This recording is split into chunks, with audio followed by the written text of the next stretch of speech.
ফেব্রুয়ারিতে ছাত্র সংসদ নির্বাচন নিয়ে একমত নয় ছাত্র সংগঠনগুলো। তড়িঘড়িতে বিশেষ গোষ্ঠীর সুবিধা দেখছে ছাত্রদল। সংস্কার প্রক্রিয়ার পর চায় বামরা। দ্রুত করার তাগিদ ছাত্র শিবিরের। এক একজনের মানে পরিচিত থাকে ঢুকাইয়া দেয়। এই সিন্ডিকেট একাধিক মানুষ আছে এইখানে। অসাধু ক্রেতার সিন্ডিকেটের খপ্পরে ট্রাক সেল। বেশভূষা পাল্টে এক ব্যক্তি বারবার কেনে পণ্য। খালি হাতে ফেরে সাধারণ মানুষ। রাজধানীতে কার্যক্রম গুটিয়ে নিচ্ছে টিসিবি। বন্দরনগরী যেন কংক্রিটের জঞ্জাল। কোটি টাকার মাস্টার প্ল্যান হয়নি বাস্তবায়ন। 90% ভবনই অনুমোদনহীন। সিডিএ, সিটি কর্পোরেশন ও ওয়াসাকে দুষছে নগর পরিকল্পনাবিদ।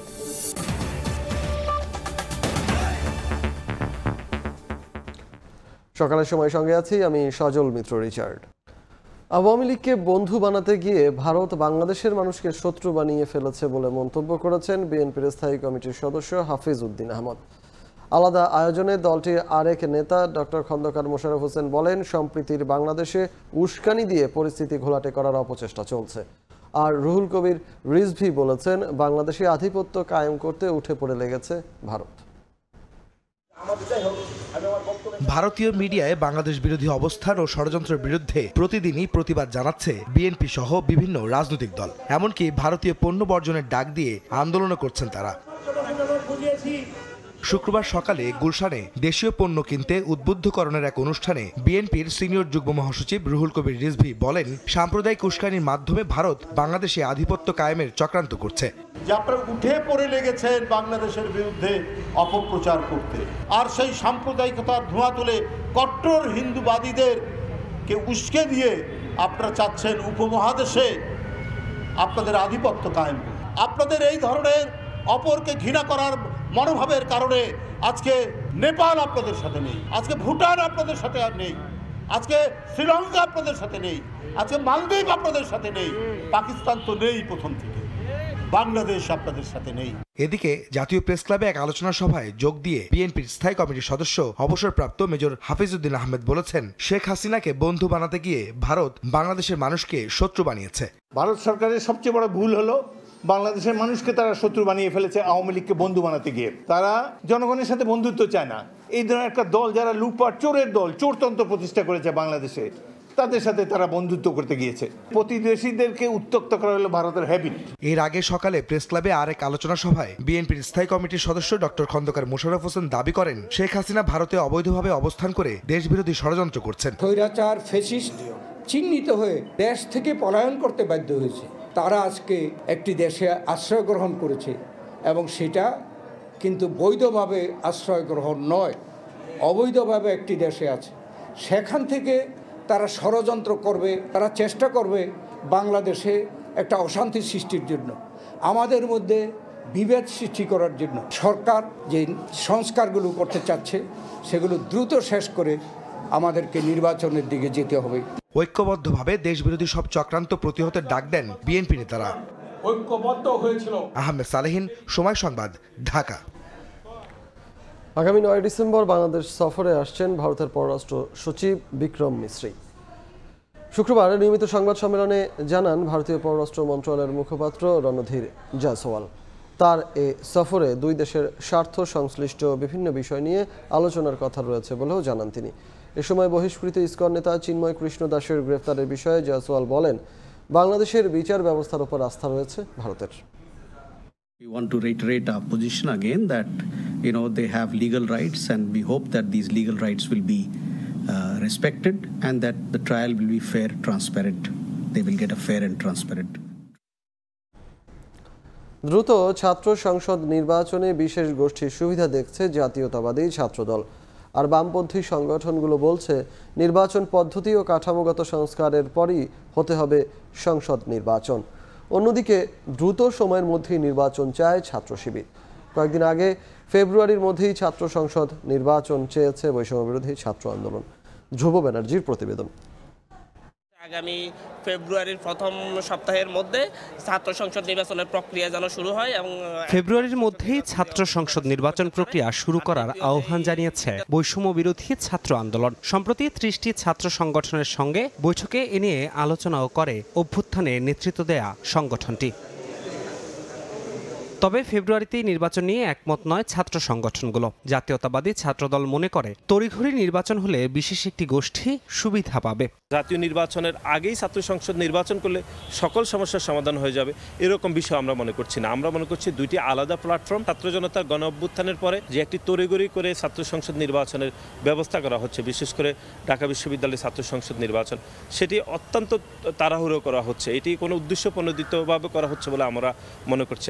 বাম ছাত্র সংগঠনগুলো বলছে ছাত্র সংসদ নির্বাচনের আগে প্রয়োজন নির্বাচন প্রক্রিয়া সংস্কার, তবে তা হতে হবে জাতীয় নির্বাচনের আগেই। বিশেষত 4টা বিশ্ববিদ্যালয় যেটা 73-এর অধ্যাদেশ দ্বারা পরিচালিত হয়, ফলে এই 73-এর অধ্যাদেশের কি পরিবর্তন দরকার এই বিষয়ে একটি স্পষ্টভাবে কাজ করার জন্য একটা কমিশন গঠন করা দরকার, যে কমিশনে ছাত্র সংগঠনের নেতৃবৃন্দকে যুক্ত করা দরকার। বিশ্ববিদ্যালয়ে কখন ছাত্র সংসদ নির্বাচন হবে সেটার সিদ্ধান্ত বিশ্ববিদ্যালয় প্রশাসনের নিতে হবে। অন্যরা যখন ধরেন আমি যদি সরকারে বসে আমার সুবিধাজনক সময়ে ছাত্র সংসদ নির্বাচন করি, আরেকজন বসে তার সুবিধা মতো সময়ে ছাত্র সংসদ নির্বাচন করে, তাইলে কিন্তু এখানে কোনো লেভেল প্লেইং ফিল্ড তৈরি হয় না। শিক্ষার পরিবেশ ব্যাক করানোর পরেই আসলে ছাত্র সংসদ নির্বাচন হইতে হবে। সেটা 2 মাসের মধ্যে সম্ভব বলে আমরা মনে করি না। সেটার জন্য 3 মাস 4 মাস সময় লাগবে। সেটা কত মাস সময় লাগবে সেটা বোঝা যাবে যখন থেকে আলোচনা শুরু হবে। গণঅভ্যুত্থানের পর সব বিশ্ববিদ্যালয়েই প্রকাশ্যে রাজনীতির সুযোগ পেয়েছে ইসলামী ছাত্র শিবির। তারা বলছে দ্রুত নির্বাচন করতে বিশ্ববিদ্যালয় প্রশাসনের সঙ্গে আলোচনা শুরু করা উচিত। কোনো একটা নির্বাচিত সরকার আসে, সেই সরকার ব্যবস্থা তারা যে নির্বাচনগুলো দেন সেক্ষেত্রে তাদের দলীয় একটা হস্তক্ষেপ থাকে। আমরা চাই যে অবশ্যই জাতীয় সংসদ নির্বাচন বা আগামী ইলেকশনের আগেই ছাত্র সংসদ নির্বাচিত হোক। কারণটা যে রাজনৈতিক প্রভাব হতে পারে এখানে দীর্ঘদিনের একটা শূন্যতা এবং অস্থিতিশীল দেশের পরিস্থিতিতে ঐক্যবদ্ধ ছাত্রদের রাখার মাধ্যমে কোনো ষড়যন্ত্র সফল হতে না দেওয়া। সবশেষ ঢাকা বিশ্ববিদ্যালয় ছাত্র সংসদ ডাকসু নির্বাচন হয় 2019 সালে। আর অন্যান্য বিশ্ববিদ্যালয় ও মহাবিদ্যালয়ে 2 দশকেরও বেশি সময় ধরে বন্ধ আছে ছাত্র সংসদ নির্বাচন। ধ্রুব ব্যানার্জি, সময় সংবাদ, ঢাকা। কখনো 3 পিস, কখনো শাড়ি, কখনো বা বোরকা পরে বারবার টিসিবির ট্র্যাক সেলের সামনের লাইনে দাঁড়িয়ে যাচ্ছেন অসাধু একটি চক্র। শুধু সাজসজ্জা পরিবর্তনে থেমে নেই তারা, হুমকি ধামকি দিয়েও বাগিয়ে নিচ্ছেন টিসিবির পণ্য। অসাধু এই চক্রের দৌরাত্মে ভর্তুকি মূল্যে পণ্য কেনার সুবিধা থেকে বঞ্চিত হচ্ছেন সাধারণ মানুষ। পরিস্থিতি সামাল দিতে না পেরে বিভিন্ন স্থানে কার্যক্রম গুটিয়ে নিতে বাধ্য হচ্ছে টিসিবি। এমন পরিস্থিতিতে ট্রাক সেল বাড়ানোর পরামর্শ দিচ্ছেন অর্থনীতিবিদরা। মোমেন হোসেনের ছবিতে MS আরেফিনের রিপোর্ট।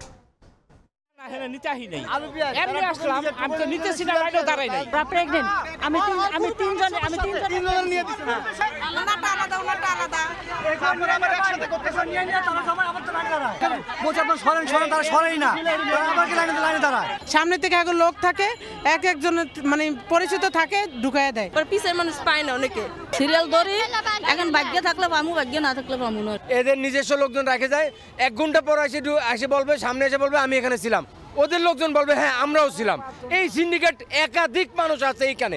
আমরা একই ব্যক্তিরে প্রতিদিন একবারই দেই, তারা বিভিন্ন পন্থা অবলম্বন করে। বোরকা মাকুশ পরে আসে, মাস্ক পরে আসে, আবার বোরকা পরে, তারপর ওড়না পরে আসে। স্থানীয়ভাবে অনেকে প্রভাবশালী দেখায়, নেতা দেখায়, আমার একটা প্যাকেজ দেন, না দিলে গাড়ি রাখতে পারবেন না। যখন থেকে আমরা পারি না আমাকে উপরে মারদের শুরু করে দেয়, তখন দেওয়া লাগে। এদের উদ্দেশ্য হলো 3-4 বার করে নিয়ে এগুলো হয় খায়, না হলে কারকে বিক্রি করে। এমন পরিস্থিতিতে স্থানীয় প্রশাসনের সহায়তা না পেয়ে নিরুপায় টিসিবি জানাচ্ছে ইতিমধ্যেই বন্ধ করে দেওয়া হয়েছে বেশ কয়েকটি এলাকার পণ্য বিক্রি কার্যক্রম। একটা চক্র দাঁড়িয়ে গেছে যারা বেশ কয়েকজন ঝগড়া লাগিয়ে দিয়ে লাইনে বিশৃঙ্খল করে দিয়ে আমার ট্রাকের বিক্রিতে হ্যাম্পার করে। ক্ষেত্র বিশেষ আমাদেরকে অনেকগুলো স্পট এরকম বন্ধ করে দিতেছে, যে স্পটগুলোতে এখন আমরা আর পণ্য পাঠাচ্ছি না, কারণ ওখানে নিয়ন্ত্রণ করা যায় না, গাড়িতে পর্যন্ত চলে আসে। অর্থনীতিবিদরা বলছেন নিত্য পণ্যের উচ্চমূল্যের বাজারে টিসিবির ট্রাক সেল বিক্রির কার্যক্রম পর্যাপ্ত নয়, যে কারণে ঠেকানো যাচ্ছে না অনিয়ম। সরবরাহটা যদি আরেকটু বাড়ানো যায়, আর যেসব এলাকাতে তারা এটা দিচ্ছেন সেসব এলাকায়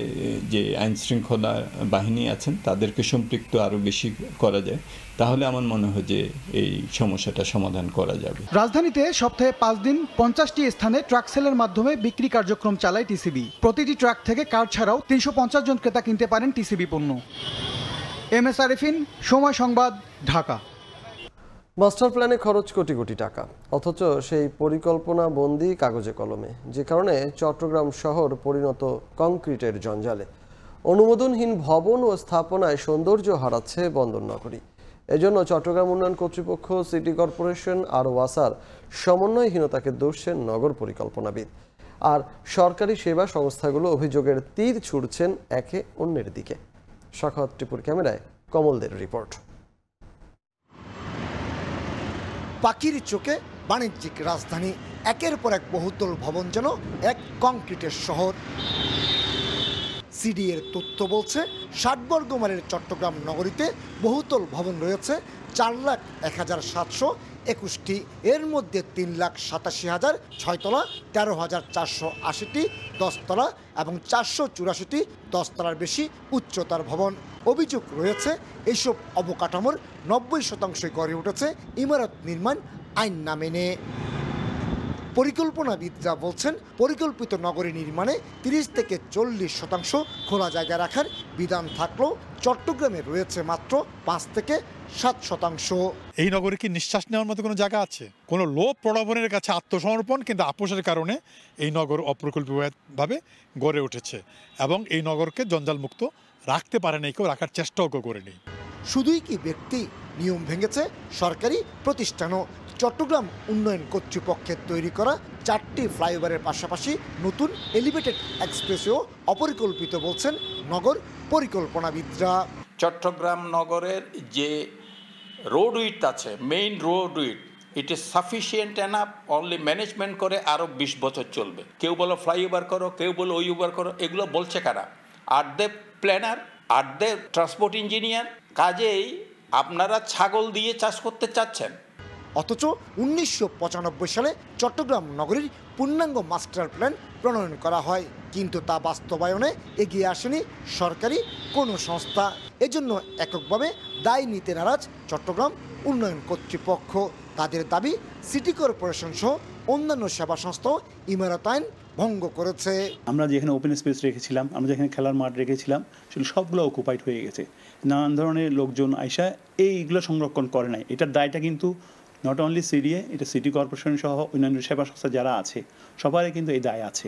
চট্টগ্রাম নগরীতে সমুদ্র বন্দর, আন্তর্জাতিক বিমানবন্দর ও 2টি ইপিজেড ছাড়াও রয়েছে কয়েক হাজার শিল্প কারখানা, যে কারণে এখানে যানবাহনের চাপের পাশাপাশি জনবসতির ঘনত্ব তুলনামূলক বেশি। নদী, সাগর এবং পাহাড় ঘেরা ৬০ বর্গ মাইলের বন্দর নগরী চট্টগ্রাম এখন ইট পাথরের জঞ্জাল। অথচ এই নগরীকে পরিকল্পিতভাবে গড়ে তুলতে প্রণয়ন হয়েছিল master plan. CDA, city corporation কিংবা ওয়াসা এই মাস্টার প্ল্যান বাস্তবায়ন করেনি। তবে এখনও সুযোগ রয়েছে এই নগরীকে পরিকল্পিতভাবে গড়ে তোলার। নতুন যে মাস্টার প্ল্যান হচ্ছে তা বাস্তবায়ন হলে আবারও বন্দর নগরী সুন্দর নগরী হিসেবে গড়ে উঠবে, এমনটি বলছেন নগর বিশেষজ্ঞরা। কমল দে, সময় সংবাদ, চট্টগ্রাম।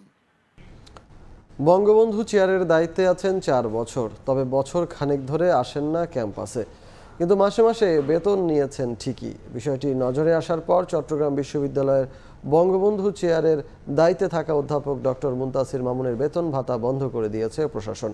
এমন বাস্তবতায় বঙ্গবন্ধু চেয়ারের প্রয়োজনীয়তা নিয়ে উঠেছে প্রশ্ন। তারিফ রহমানের রিপোর্ট।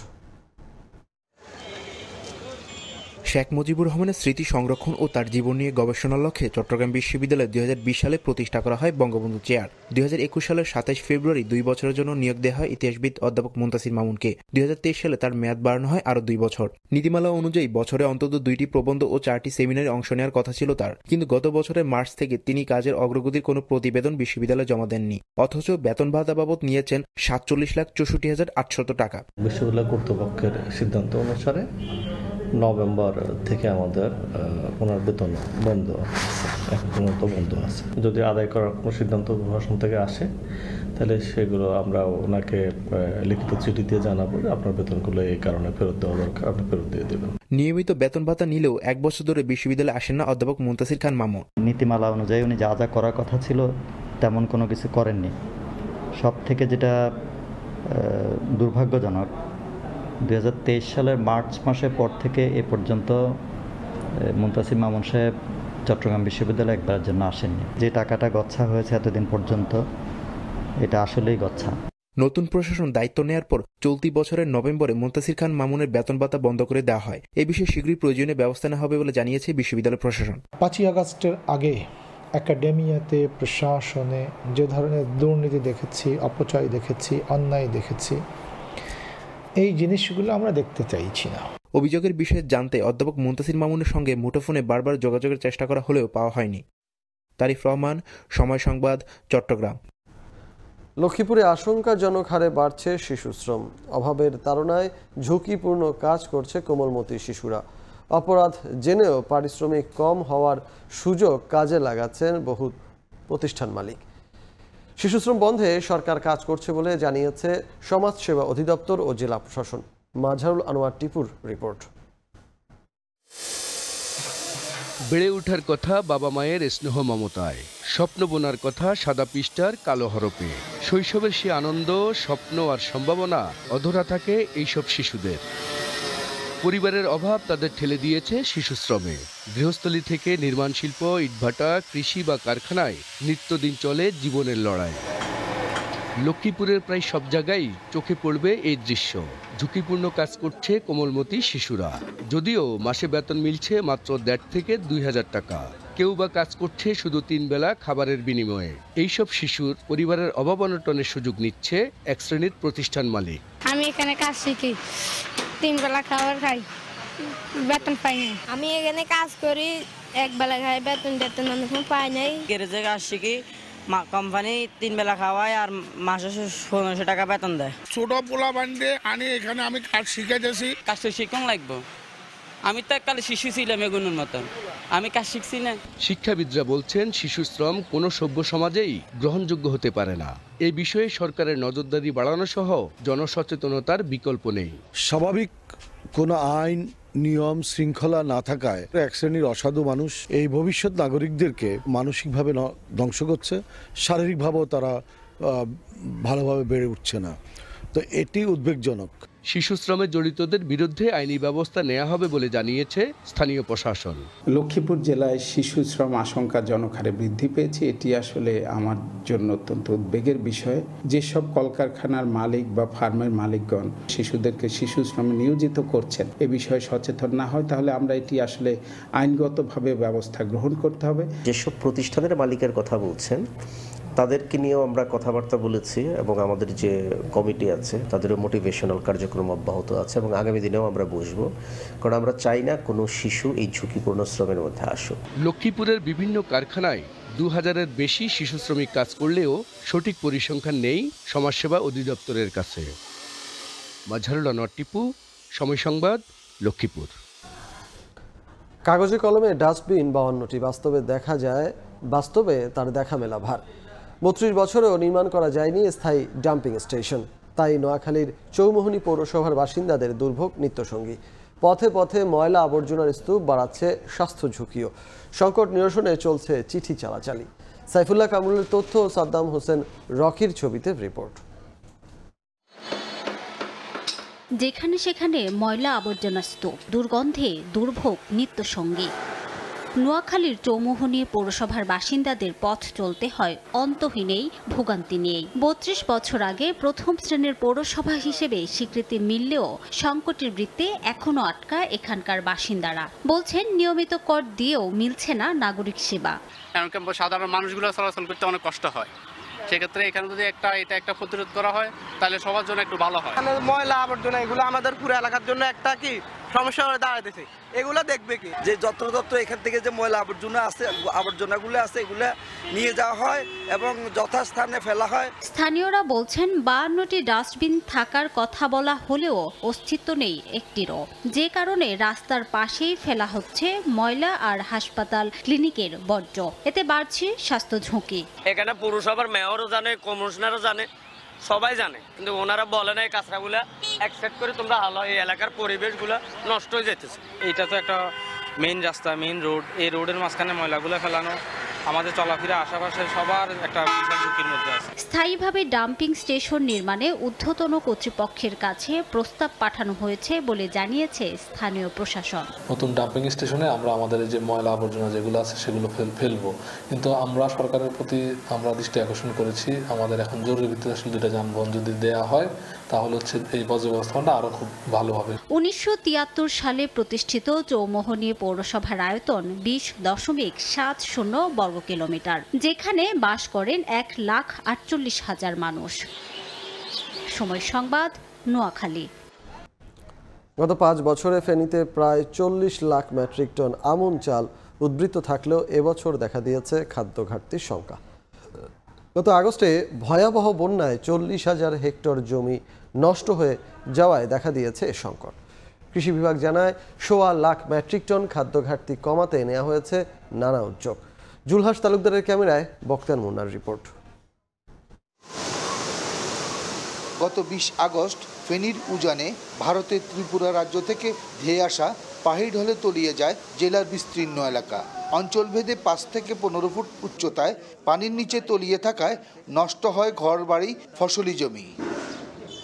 কৃষি বিভাগের তথ্য মতে গত 5 কৃষিবর্ষে ফেনী জেলায় চাহিদার বিপরীতে বাড়তি উৎপাদন হয় 41,513 মেট্রিক টন আমন চাল। চলতি মৌসুমে জেলায় আমন আবাদের লক্ষ্যমাত্রা ছিল 66,755 হেক্টর। তবে বন্যার কারণে আবাদ হয়েছে মাত্র 26,764 হেক্টর, যা লক্ষ্যমাত্রার 39,991 হেক্টর কম।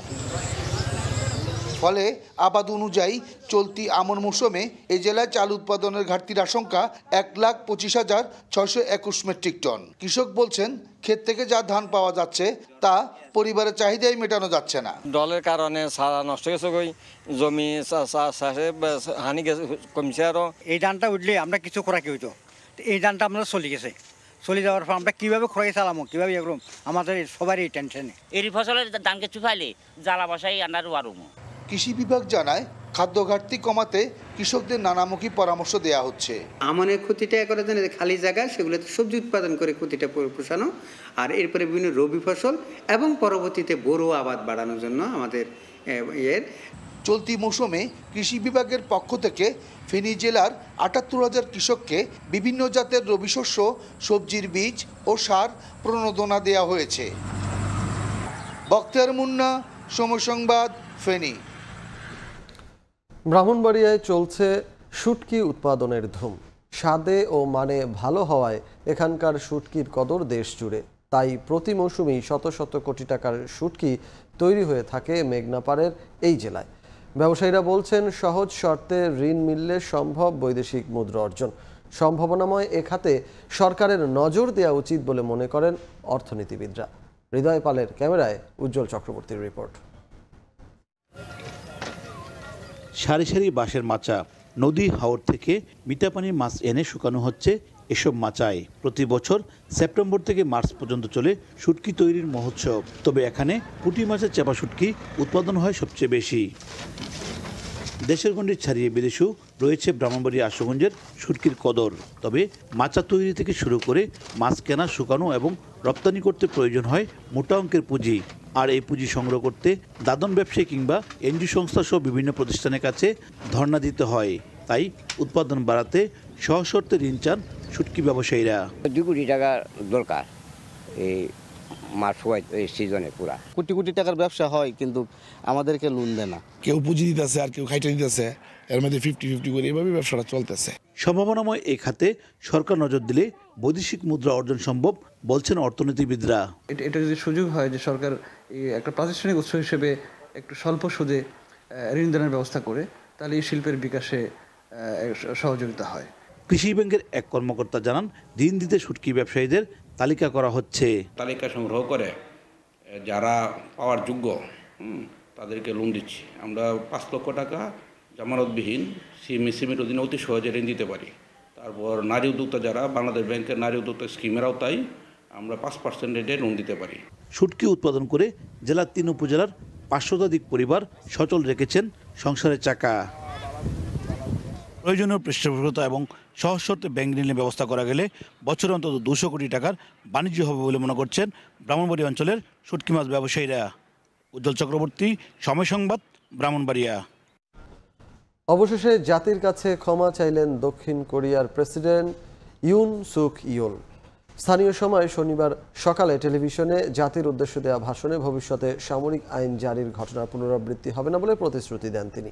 ক্ষমা চাইলেও প্রেসিডেন্ট ইউনের অভিশংসনে শনিবার দেশটির পার্লামেন্টে ভোটাভুটি হওয়ার কথা রয়েছে।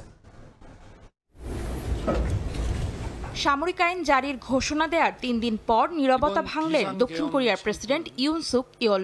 শনিবার স্থানীয় সময় সকাল 10টায় টেলিভিশনে জাতির উদ্দেশ্যে দেয়া ভাষণে ক্ষমা চান তিনি। বলেন, পুনরায় সামরিক আইন জারির মতো কোনো ঘটনা আর ঘটবে না। দেশের ভবিষ্যৎ ব্যবস্থাপনার জন্য তার দল এবং সরকার দায়ী থাকবে বলেও অঙ্গীকার করেন তিনি। আমি এই ঘোষণার কারণে সৃষ্টি হওয়া আইনি এবং রাজনৈতিক সমস্যা এড়াতে পারবো না, কিন্তু যারা ভাবছেন আবারও এই ঘটনার পুনরাবৃত্তি হবে কিনা, আমি প্রতিশ্রুতি দিচ্ছি এমনটা আর হবে না। আমি জনগণের উদ্বেগের কারণ হয়ে থাকলে তার জন্য মাথা নত করে ক্ষমা চাইছি। ক্ষমা চাইলেও পদত্যাগ কিংবা অভিশংসনের বিষয়ে কোনো মন্তব্য করেননি প্রেসিডেন্ট ইউন। তিনি বলেন, উদ্ভূত পরিস্থিতি স্থিতিশীল করার কাজ করবে ক্ষমতাসীন দল। এর আগে প্রেসিডেন্ট ইউনকে ক্ষমতা থেকে সরাতে শুক্রবার দফায় দফায় জরুরি বৈঠক করে দেশটির রাজনৈতিক দলগুলো। তাকে অভিশংসনে শনিবার দেশটির পার্লামেন্টে ভোটাভুটি হওয়ার কথা রয়েছে। অভিশংসনের দাবিতে এরই মধ্যে পার্লামেন্টের সামনে জড়ো হয়েছেন শত শত মানুষ। ইউনের পক্ষে ক্ষমতা ধরে রাখা অসম্ভব বলে জানিয়েছেন ক্ষমতাসীন দলের প্রধান হান ডাং হুন। অন্তরা সেন, সময় সংবাদ। বড়দিন ঘিরে বিশ্বের নানা দেশে এখন সাজ রব। ছুটির মৌসুম উপলক্ষে ইউক্রেনের কিয়েভে সেন্ট সোফিয়া স্কয়ার সাজানো হয়েছে বর্ণিল সাজে। সংঘর্ষের মধ্যেও একটু আনন্দের মুহূর্ত খুঁজে পেয়েছেন যুদ্ধ বিধ্বস্ত শহরের বাসিন্দারা। এছাড়া বড়দিনের আয়োজনে মেতেছে যুক্তরাষ্ট্র ও দক্ষিণ আমেরিকার দেশ বলিভিয়াও। যুদ্ধের মধ্যেই যেন কিয়েভবাসীর জন্য শান্তির বার্তা নিয়ে আসছে বড়দিন। ছুটির মৌসুম উপলক্ষে কিয়েভের সেন্ট সোফিয়া স্কয়ার সাজানো হয়েছে বড়দিনের সাজে। নানা রঙের আলো দিয়ে সাজানো বর্ণিল এই সাজসজ্জা উপভোগ করেছেন শহরের ছোট থেকে বড় সব বয়সের বাসিন্দা।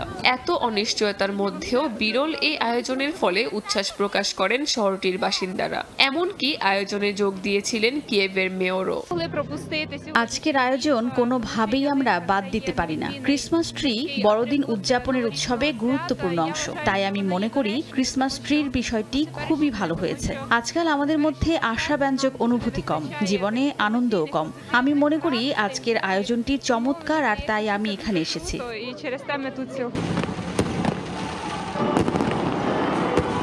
বলিভিয়ার রাজধানী লা পাজ শহরেও চমৎকার আলোকসজ্জার মধ্য দিয়ে ছুটির মৌসুমের সূচনা হয়েছে। 36 মিটার উঁচু ক্রিসমাস ট্রি ও হাজার হাজার বাতি রাতের সৌন্দর্যকে বাড়িয়ে দিয়েছে কয়েক গুণ। বাসিন্দারা উৎসবকে ঘিরে দেশের শান্তি ও রাজনৈতিক স্থিতিশীলতা কামনা করেন। ক্রিসমাস ট্রির আলো প্রতিদিন সন্ধ্যা 6টা থেকে মধ্যরাত পর্যন্ত জ্বলবে।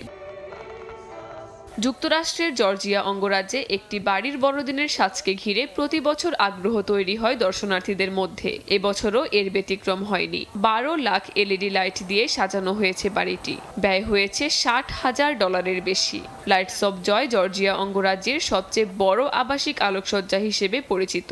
শেরি ও রিচার্ড টাইলারের তৈরি এই আলোক প্রদর্শনী রিচার্ডের মৃত মা জয়ের স্মরণে করা হয়ে থাকে। কাকুলি আখতার, সময় সংবাদ।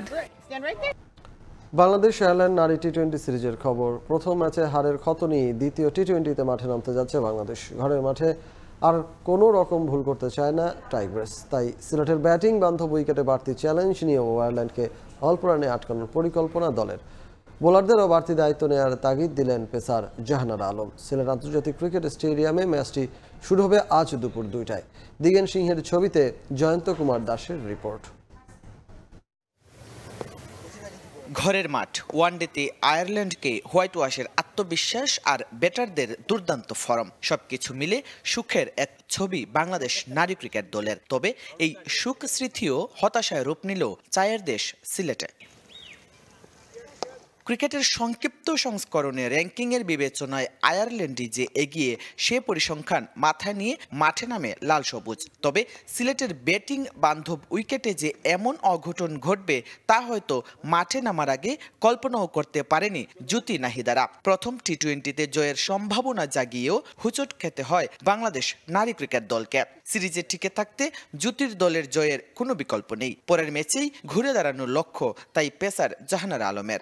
আমরা খুব আশাবাদী যে 4 জন রানের ছন্দে ফিরেছে, একজন আগে থেকেই ছিল এবং আমার বিশ্বাস যে তার সঙ্গে যদি আরও 2 জন যুক্ত হয় তো 6 থেকে 7 জনের মাধ্যমে আমরা এই ব্যাটিং ট্র্যাকে আমরা অবশ্যই একটা ভালো রান চেইজও করতে পারবো এবং অ্যাচিভও করতে পারবো যদি ফার্স্ট ইনিংসে ব্যাটিং করে। ইনশাআল্লাহ ট্রফি আমরা লিফট করবই। প্রথম টি-20 হারলেও ম্যাচের আগের দিন সিলেটে অনুশীলন করেনি বাংলাদেশ দল, তবে প্র্যাকটিসে নিজেদের ঝালিয়ে নিয়েছে আইরিশ নারীরা। সিরিজের প্রথম টি-20তে গেভি লুইস, লিয়াপোলদের দুর্দান্ত পারফরম্যান্সে কাল হয়ে দাঁড়ায় বাংলাদেশের। টাইগ্রেস ব্যাটাররা ভালো ফর্মে থাকলেও বোলারদের নিতে হবে বাড়তি দায়িত্ব। প্রতিপক্ষকে কম রানে আটকে ফেলতে বোলারদের বাড়তি দায়িত্ব নেয়ার তাগিদ জাহানারার।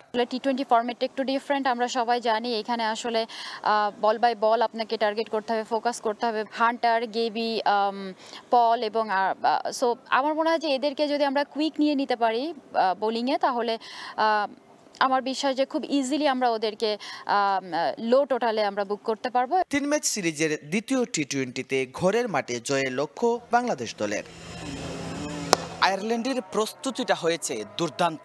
বাংলাদেশের ব্যাটাররা ভালো করলেও আস্থার প্রতিদান দিতে পারেনি বোলাররা, তাই দ্বিতীয় ম্যাচে সেই আক্ষেপ ঘুচাতে চায় লাল সবুজের প্রতিনিধিত্বকারী দল।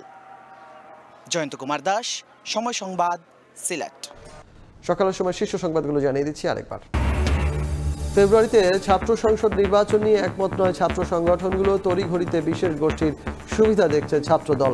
সংস্কার প্রক্রিয়ার পর চায় বামরা, দ্রুত করার তাগিদ ছাত্র শিবিরের। এক একজনের মানে পরিচিত থাকে ঢুকাইয়া দেয়। এই সিন্ডিকেট একাধিক মানুষ আছে এইখানে। অসাধু ক্রেতার সিন্ডিকেটের খপ্পরে ট্রাক সেল। বেশভূষা পাল্টে এক ব্যক্তি বারবার কেনে পণ্য, খালি হাতে ফেরে সাধারণ মানুষ।